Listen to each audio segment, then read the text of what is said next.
Hello, everyone. Daniel here from the Next Issue Podcast. Today's video is a review for World of Krypton #1. This is a new miniseries by DC Comics that we are very happy to review.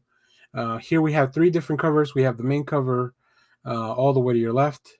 We have this adorable baby, which we'll get into who that is when we get into synopsis. And then we have this really cool medical droid by Frank Villa, who is an amazing artist. So let's talk a little bit about the team here for this book, and then we'll get into the crux of it. So this book is written by Robert Venditti, who's also writing the Superman 78 miniseries. So if you like, if Venditti gets Superman, drawn by Michael Avon Oeming, with colors by Nick Filardi, letters by Hassan Otsmane Elau. So I was very excited to be able to check out this book. I've been waiting a little bit for this. I think it's a really interesting exploration of some of the events that could happen or have happened in the world of in Krypton before the planet was destroyed, and then we get the Superman story that we normally know. So this is a modern telling of one of the most storied periods in comics.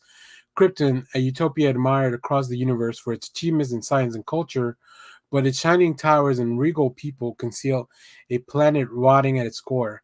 When a catastrophic event befalls Krypton's natural world, it points towards mass extinction in the making.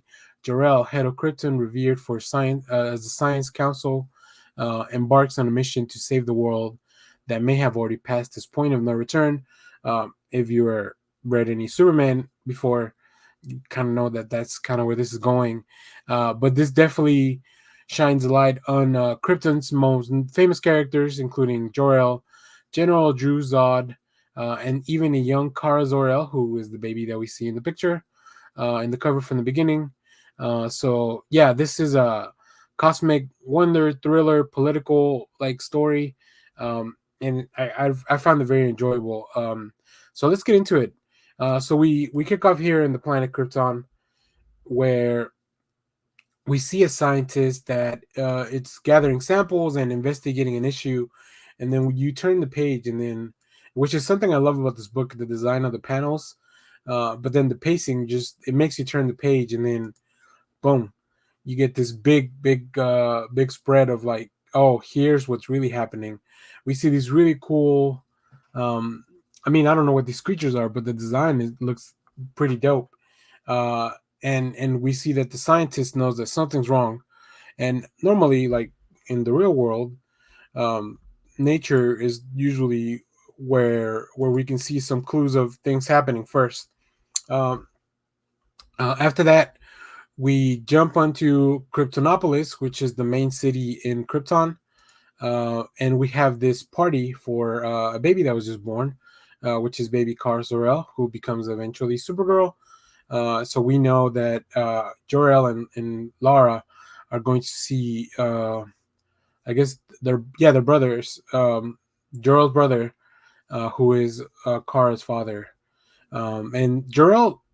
I really like the characterization here because he's a guy that feels most comfortable at the lab doing science. You can tell he's very uncomfortable in social situations, and I think that's always been a big part of his character. And maybe one of the reasons why he wasn't able to communicate as well that the message of how dire things were in Krypton was because of his lack of social skills.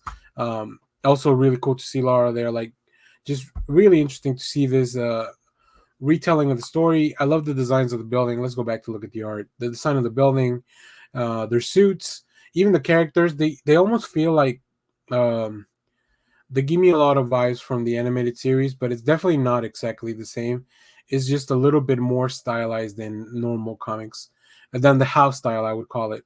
Not normal comics, just the house style. So we do get to this party. We get to meet baby Kara.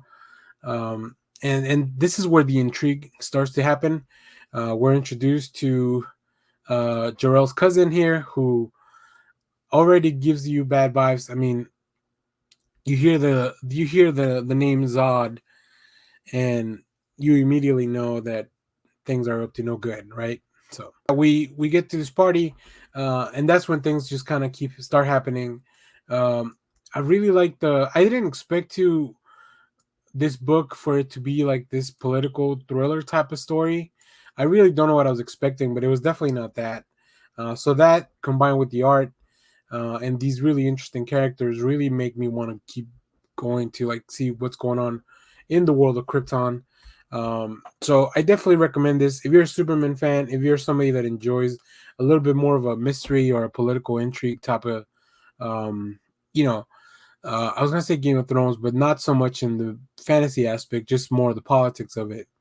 Um, I can't. Yeah, maybe like a West Wing type of show or something like that. I would think this be an interesting comic.